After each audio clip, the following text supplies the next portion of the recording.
I Robot, One Man Show It Coming, 아이작 아시모브. Milton Ashi stretched slowly and magnificently to the tune of a cracking joint and the chorus of a grunt, and then glared at Peter Burgos, PhD. Say, he said, I've been at this for a week now with just about no sleep. How long do I have to keep it up? I saw you said the positioning bombardment in back chamber D was the solution. Bogart yawned delicately and regarded his white hands with interest. It is. I'm on the track. I know what that means when a mathematician says, how near the end are you? It all depends. On what? Ashit dropped into a chair and stretched his long legs out before him. On landing, the old fellow disagreed me. He sighed, a bit behind the times. That's the trouble with him. He clung to matrix mechanical as the all in all. And this problem called for more powerful mathematical tools. He's so stubborn. As she muttered sleepily, why not ask Hobby and settle the whole affair? Asked the robot. Bogart eyebrow climbed. Why not? Didn't the old girl tell you? You mean Kelvin? Yeah. Sushi herself, the robot's mathematical whiz. She knows all about everything plus a bit on the side. He does triple integral in his head and either tensor analysis for dessert. The mathematician stared skeptically. Are you serious? So help me. The catch is that the dog doesn't like math. He would rather read slushy novel. Honestly, you should see the tripe Susie keeps feeding him. Purple passion and love in space. Dr. Kelvin hasn't said a word for this to us. Well, she hasn't finished studying him. You know how she is. She likes to have everything just so before letting out the big secret. She told you? We sort of got talking. I've been seeing a lot her lately. He opened his eye wide and proud. Say, Bob, have you been noticing anything queer about the lady lately? Bogart relaxed into an undignified grin. She's using lipstick, if that's what you mean. Hell, I know that. Rose, powder and eyeshadow too. She's your sight, but it's not that. I can't put my finger on it. It's the way she talks, as if she were happy about something. He saw a little and then shrugged. The other allowed himself a real hitch for a scientist past 50. Was not a bad job. Maybe she's in love. As she allowed his eyes to close again, you are not, Bob. You go speak to Hobby. I want to stay here and go to sleep. Right. Not that I particularly like having a robot tell me my job, nor that I think he can do it.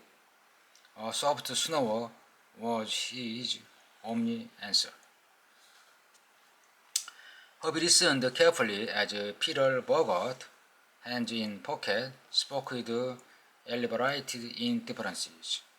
So, there you are. I've been told you understand these things, and I am asking you more on curiosity than anything else. My line of reasoning, as I have outlined it, involves a few doubtful steps. I admit, which Dr. Lanning refused to accept, and the picture is still rather incomplete. The robot didn't answer, and Bogart said, "Well, I see no mistakes." Hobby studied the scribbled figures.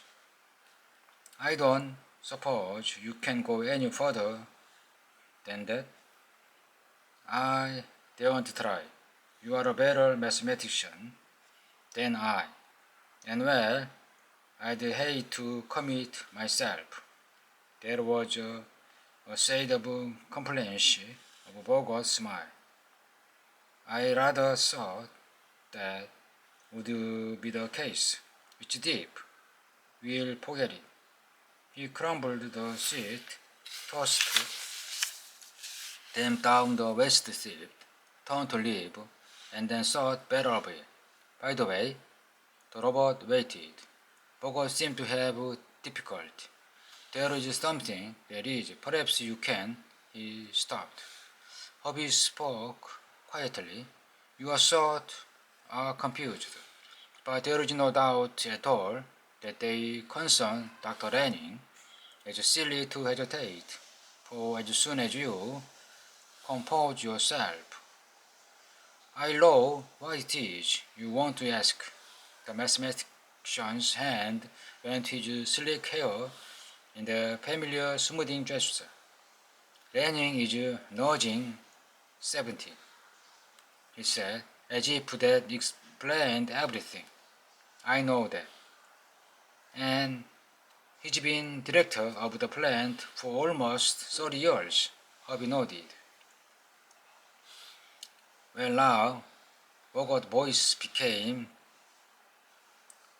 ingratiating, "you would know whether he's thinking of resigning? Health, perhaps, or some other." "Quite," said Hobby, and that was all. "Well, do you know?" "Certainly." "Then, could you tell me?"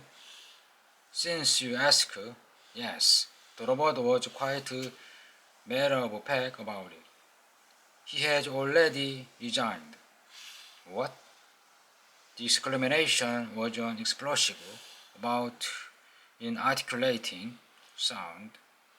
The scientist's large head hunched forward. "Say that again." "He has already resigned," came the quiet repetition. "But it has not yet taken effect. He's waiting, you see, to solve the problem of myself."